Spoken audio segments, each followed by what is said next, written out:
Bonjour, je suis heureux de te retrouver dans Prière Inspirée aujourd'hui. Je voudrais t'encourager en commençant cette émission à pouvoir prendre le temps de témoigner.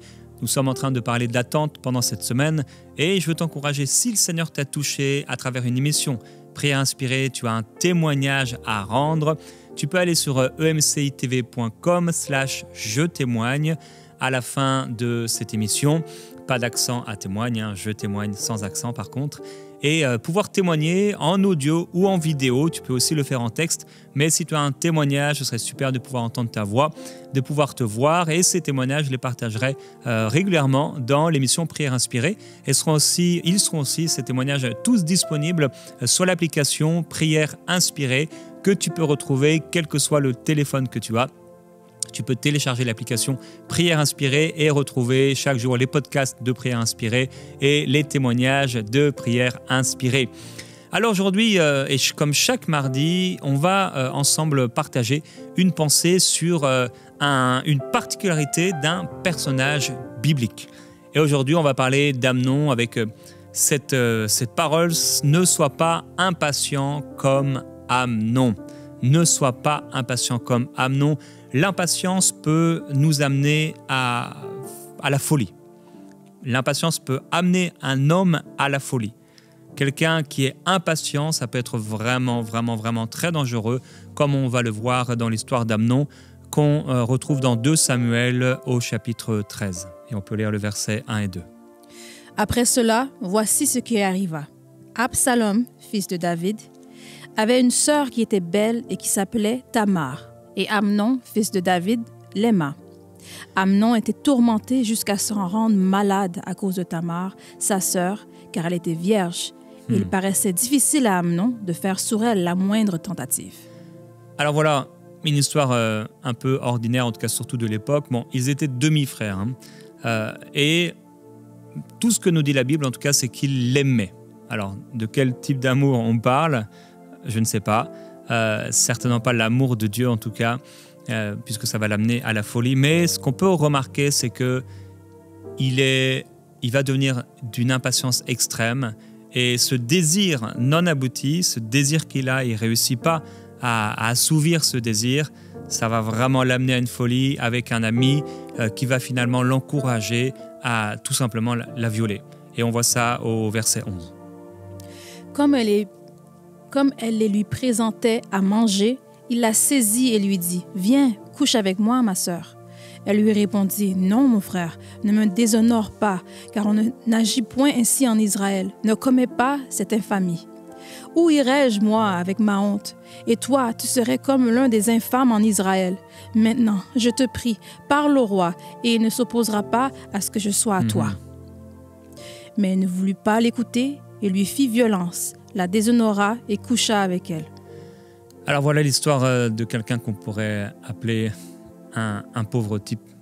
Malheureusement, un homme qui aurait pu avoir une belle vie devant lui, mais qui par son impatience va griller, tous les feux rouges, et l'impatience va l'amener à la folie, à un acte cruel, terrible, affreux, non seulement pour son futur à lui, mais surtout pour le futur de cette jeune fille, de cette jeune femme. Et à l'époque en Israël, comme elle le dit, son père, le roi, ne se serait pas opposé, et certainement qu'il aurait accepté de l'offrir.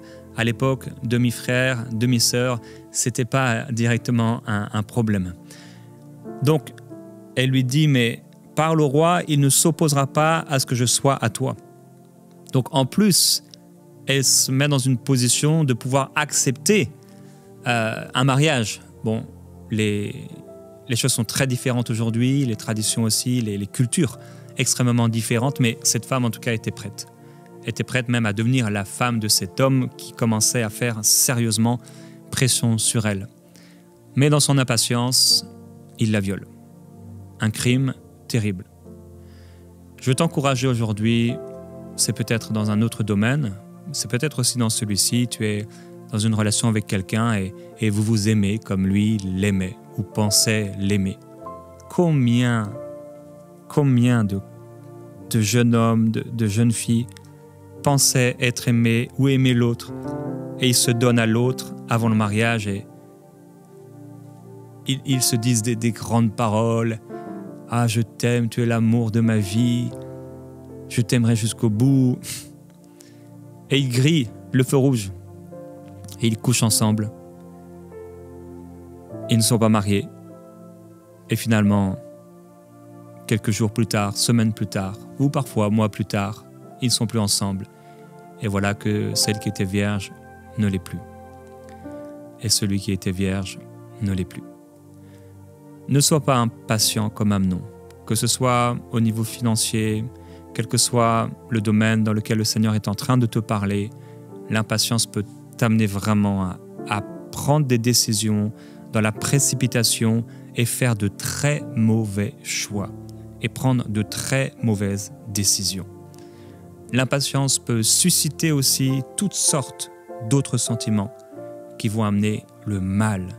Je t'encourage à la patience de Jésus-Christ. Dans le livre de 2 Thessaloniciens, Paul dira que le Seigneur dirige votre cœur vers l'amour de Dieu et la patience de Christ. La bonne nouvelle, c'est que tu peux être patient comme Jésus-Christ.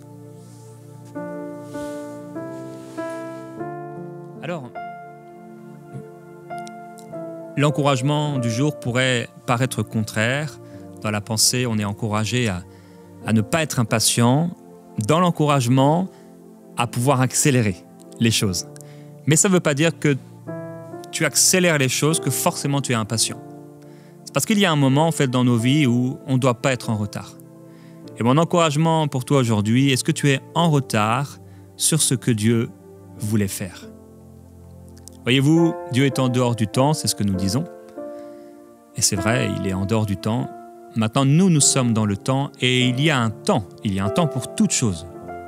Il y a un temps pour naître, il y a un temps pour mourir, il y a un temps pour faire naître un projet et parfois il y a un temps que ce projet s'arrête. Es-tu encore dans le temps de Dieu?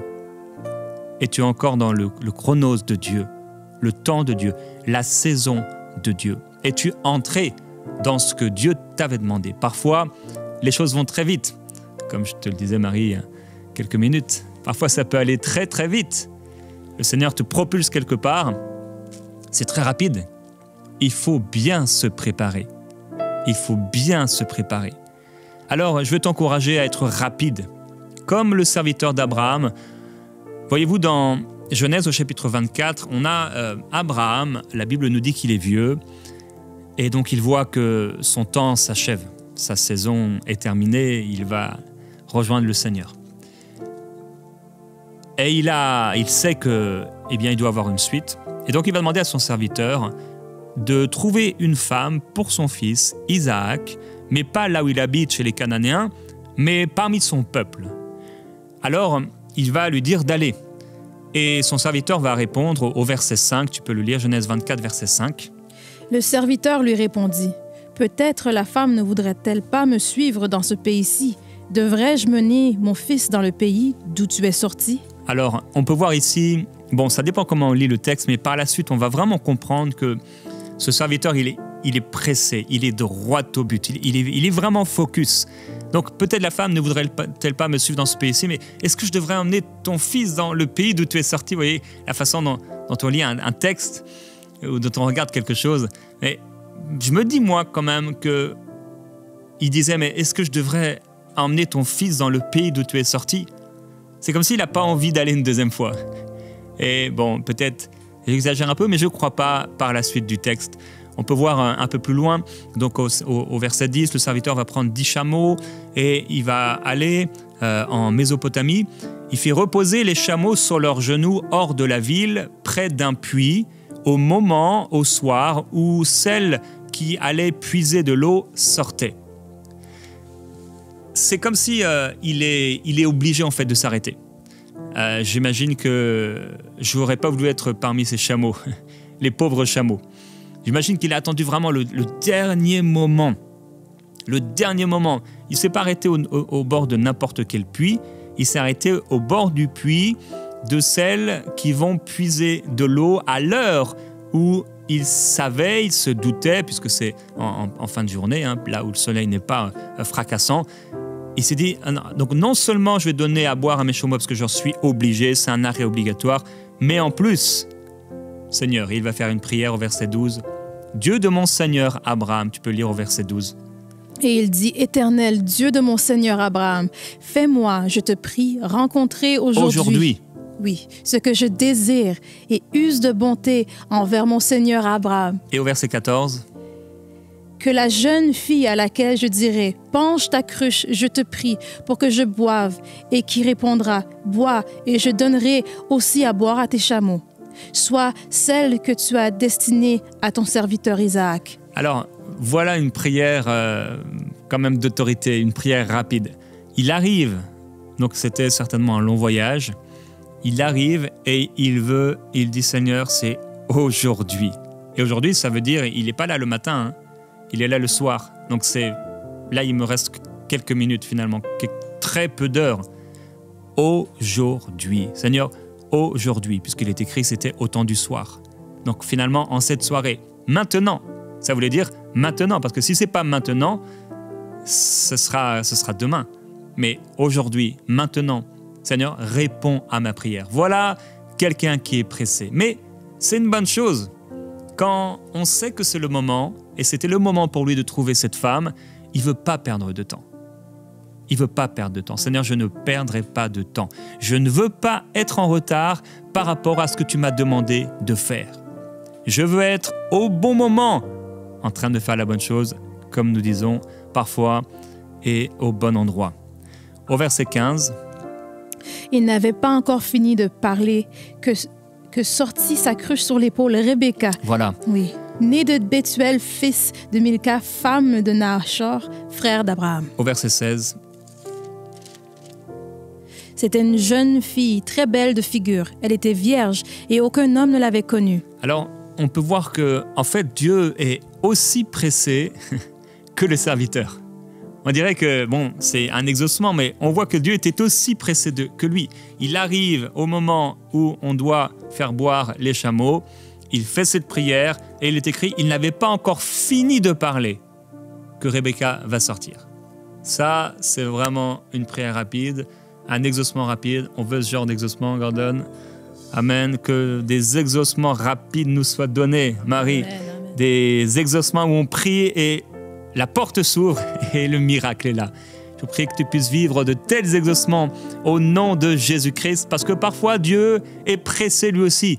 Il attend juste une chose, un mot de ta part, une prière pour que tu puisses par la suite le glorifier. En fait, la chose est prête, la chose est sur le point d'arriver. Dieu est prêt. Il veut simplement que tu pries pour glorifier son nom. Alors tu peux lire le verset 17, le début du verset. Le serviteur courut au-devant d'elle. Il va courir. Donc, on peut voir, il est pressé. Il est pressé. Il dit, oh non, est-ce que je devrais amener ton fils? Si elle ne veut pas, est-ce que je vais devoir retourner encore et amener ton fils? Il arrive et il dit, Seigneur, c'est aujourd'hui. En fait, c'est ce soir, c'est maintenant que ça doit se passer. Et quand il la voit, il dit, ah, ça doit être elle. Et là, il commence à courir. Ben, il aurait pu marcher, sérieusement. Il n'y avait pas 1 kilomètre, il n'y avait pas 2 kilomètres. Certainement, c'était tout proche pour donner à boire à ses chameaux. Mais non, il court et il va lui parler. Au verset 22, tu peux lire jusqu'au verset 23. Quand les chameaux eurent fini de boire, l'homme prit un anneau d'or du poids d'un demi-cycle et 2 bracelets du poids de 10 cycles d'or. Et il dit, « De qui es-tu, fille? Dis-le-moi, je te prie. Y a-t-il de la maison de ton père de la place pour passer la nuit? » Pour passer la nuit. Alors, c'est direct, hein. Ça, c'est vraiment quelqu'un qui est direct. C'est direct. Je vais m'inviter chez toi, fais-moi dormir chez toi, on va dormir et demain, tu partiras avec moi. Ça, il lui dit pas encore. Hein. Au verset 33. Puis, il lui servit à manger. Mais il dit, « Je ne mangerai point avant d'avoir dit ce que j'ai à dire. » Parle, dit Laban. Alors, il dit, je vais pas manger parce que j'ai quelque chose à dire. Je ne mangerai pas avant d'avoir dit ce que j'ai à dire. Voilà quelqu'un de pressé. Verset 49. Maintenant, si vous voulez user de la bienveillance et de la fidélité envers mon Seigneur, déclarez-le-moi. Sinon, déclarez-le-moi et je me tournerai à droite ou à gauche. Donc, il ne veut pas perdre son temps. Il a l'air de reconnaître, et certainement que c'est celle que Dieu a choisie, mais en même temps, il y a une négociation avec la famille, comme à l'époque. Et pour lui, soit Dieu est dans le coup, et c'est vraiment Dieu qui est dans le coup, alors on va foncer, ou soit, ok, je fais peut-être une erreur, et dans ce cas-là, je vais partir directement. Et il va dire le matin, il est écrit, quand ils furent levés, le serviteur dit « Laissez-moi retourner vers mon Seigneur ». Donc dès le matin, le soleil se lève et il dit « Laissez-moi retourner vers mon Seigneur ». Et tu peux lire du verset 55 au verset 57. Le frère et la mère dirent que la jeune fille reste avec nous quelque temps encore, une dizaine de jours. Ensuite, tu partiras. Il leur répondit, ne me retardez pas, puisque l'Éternel a fait réussir mon voyage. Ne me retardez pas. Laissez-moi partir et que j'aille vers mon Seigneur. Alors ils répondirent, appelons-la, la jeune fille, et consultons-la. Amen. Et finalement, le serviteur va emmener Rebecca et il va partir. Il dit, ne me retardez pas, puisque l'Éternel a fait réussir mon voyage. Quand c'est le moment, c'est le moment. Quand Dieu te dit go, c'est go. Parfois, et pour ne pas dire souvent, Dieu va nous demander de patienter, ce n'est pas le moment. Il peut déposer quelque chose dans notre cœur et ce n'est pas le moment. Mais parfois, Dieu dit de foncer. Et si Dieu dit de foncer, il faut foncer. Il y a des projets, je crois, que Dieu nous donne et qui seront perdus si on ne fait pas ce qu'il faut faire. Et si on ne fait pas les choses au temps où Dieu voulait les faire. On n'aura plus jamais 20 ans. On n'aura plus jamais 30 ans. Et je sentais vraiment le Seigneur dire à quelqu'un, ne perds pas ton temps par rapport à ce que je t'ai demandé. Et je sentais aussi que malheureusement, j'aurais voulu que ce soit différent. Mais parfois, il y a des projets qui seront perdus. Parfois, Dieu choisira quelqu'un d'autre pour faire ce à quoi nous étions appelés. C'est important aujourd'hui de ne pas être en retard par rapport à ce que Dieu a voulu faire. Il dit, ne me retardez pas, car Dieu a fait réussir mon voyage. Si Dieu est dans le coup, je sens qu'il fait réussir mon voyage, je sens que Dieu m'approuve, ne me retardez pas. Quelqu'un doit le dire aujourd'hui dans la prière, ne me retardez pas. Ennemi, Satan, tu ne me retarderas pas. Tous les gens, les personnes qui sont autour de moi, vous ne me retarderez pas. Je me souviens qu'à l'époque où on a reçu la vision d'Enseigne-moi, personne, sauf 2, ne croyait vraiment ou ne voulait qu'on parte. Mais ne me retardez pas. Je sais que Dieu a fait réussir mon voyage, ne me retardez pas. J'aime ce passage de Acte 18 où l'apôtre Paul est avec des frères et il leur demande, ses frères demandent de prolonger son séjour auprès d'eux. Mais il écrit, il refusa et il prit congé d'eux en disant « Il faut absolument que je célèbre la fête prochaine à Jérusalem. Et si Dieu le veut, je reviendrai. » Et il partit. Parfois, il faut dire « Non, il faut absolument que je fasse cette chose-là. Je ne peux pas faire ça. Il faut absolument que j'écrive cette chose. Je ne peux pas regarder ce film. Il faut absolument que je fasse ceci, cela. Et à cause de cela, je vais vivre ma vie différemment. » J'aime dans le livre de Daniel, on va prier dans quelques instants, l'ange Gabriel qui arrive et il dit « Il s'approcha de moi d'un vol rapide au moment de l'offrande du soir. » Un vol rapide. Même les anges peuvent se presser. Quand c'est le temps de Dieu, on ne doit pas être en retard. Quand c'est le temps de Dieu, je ne veux pas être en retard.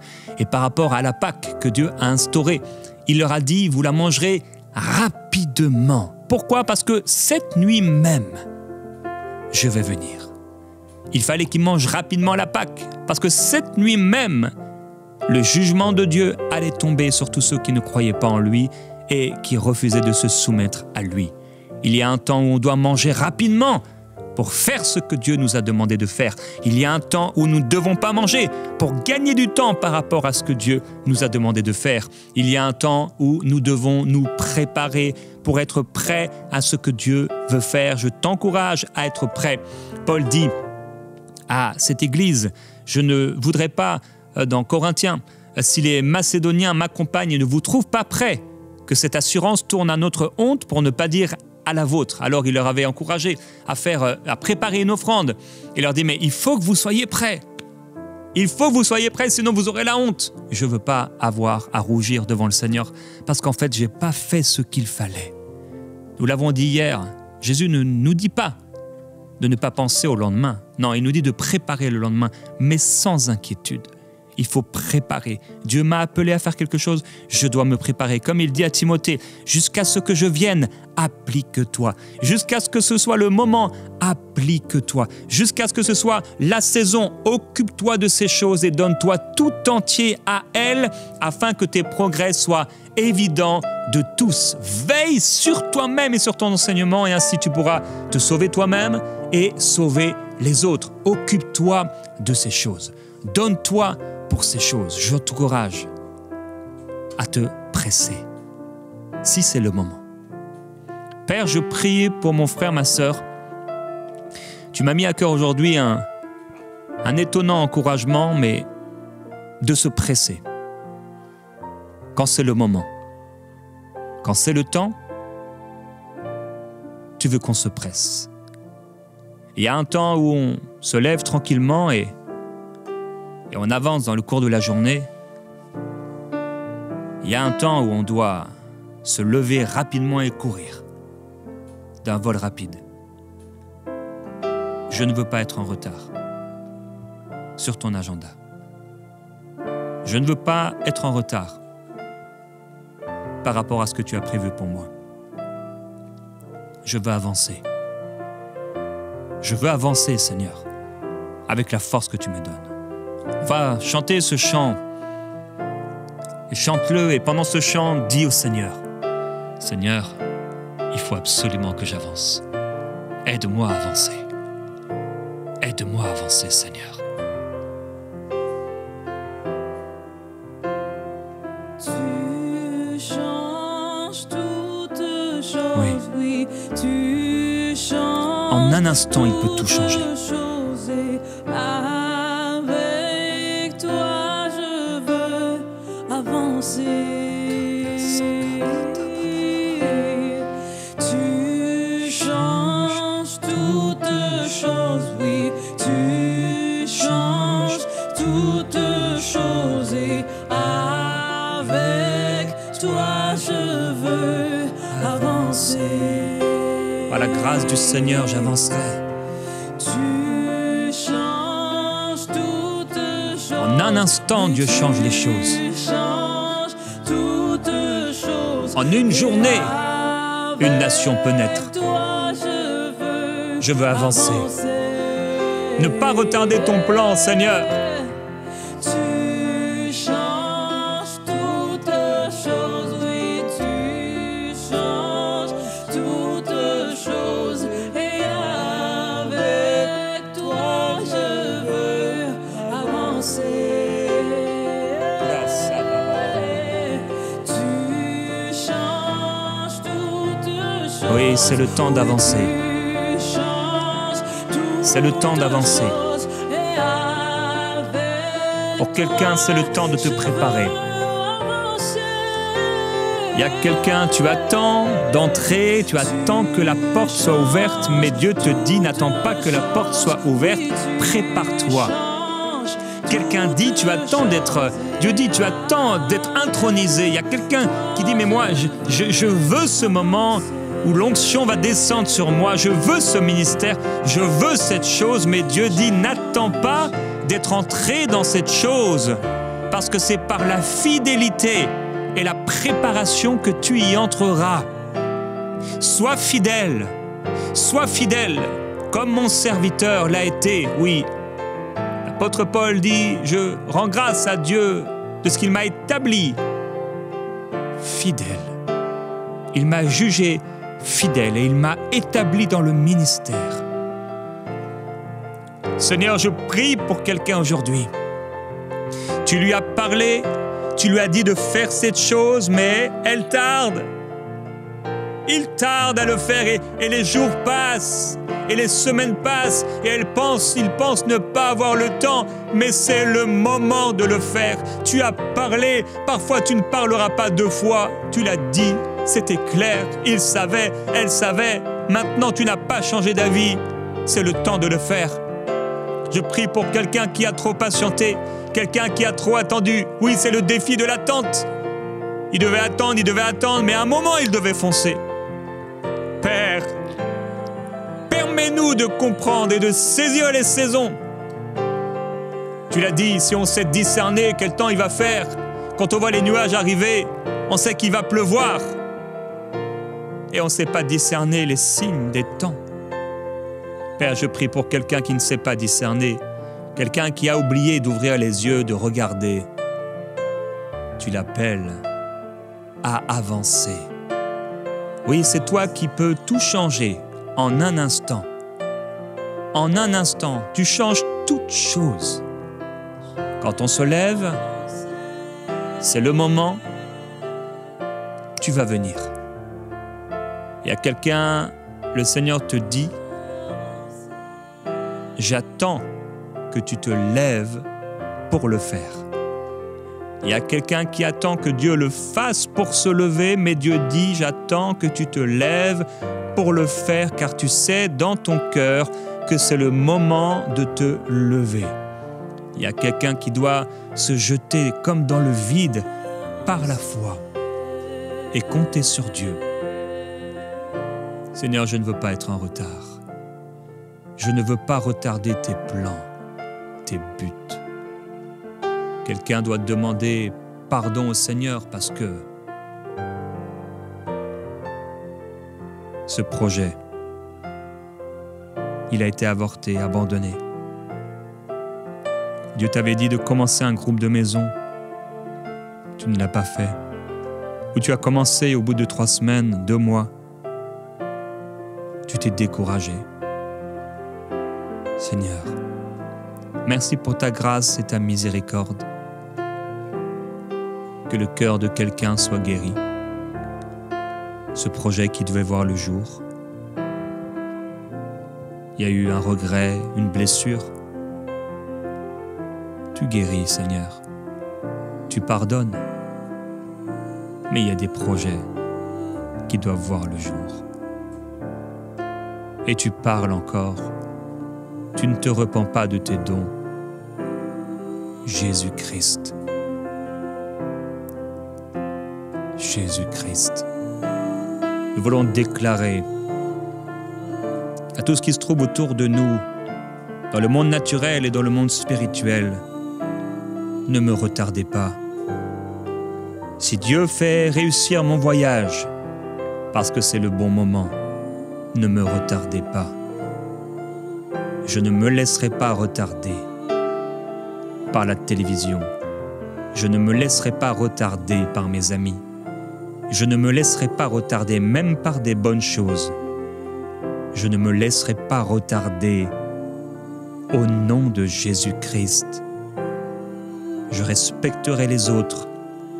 Je respecterai les saisons des autres. Mais si Dieu me dit d'avancer, j'avance. Si c'est le moment de bouger, je vais bouger par la grâce et la puissance du Seigneur. Amen.